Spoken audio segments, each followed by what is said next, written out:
Canada has one of the highest rates of cannabis use in the world, with an estimated 40% of Canadians having used cannabis in their lifetime.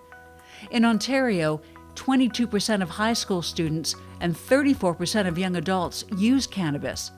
Approximately 50% of users are over 30. Cannabis is not a benign substance, especially for those who use it in large amounts or regularly. It affects the linings of the lungs, so how you breathe. It affects the way you think, and it can certainly affect the way you feel about things. Moreover, it can lead to an addiction. The Centre for Addiction and Mental Health says an increasing body of evidence shows that Canada's system of cannabis control is not only failing to prevent or reduce the significant risks associated with cannabis use, it is in fact exacerbating those risks. Current users of cannabis are exposed to the drug culture and drug markets on a regular basis, as well as they have no idea what they are getting, because there are no quality standards of how this is produced or what it's cut with or what it's contaminated with.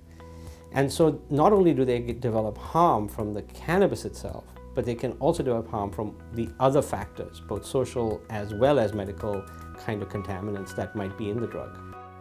CAMH says the time has come for Canada to reconsider its approach to cannabis control.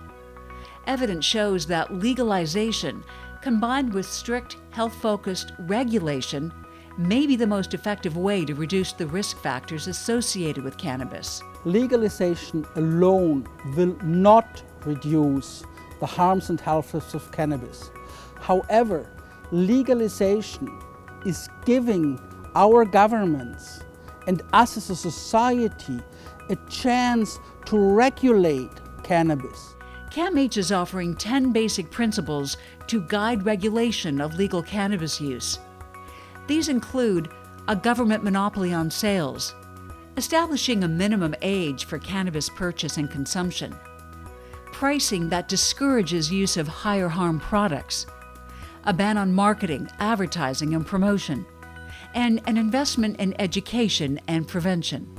A public health approach compared to an enforcement approach allows us unique opportunities to deal with and reduce the harms associated with cannabis. We know that some people worry that legalization would send the wrong message about the risks of cannabis use. But rates of cannabis use in Canada suggest that our youth, who are the heaviest users of cannabis in the developed world, are not getting the right message.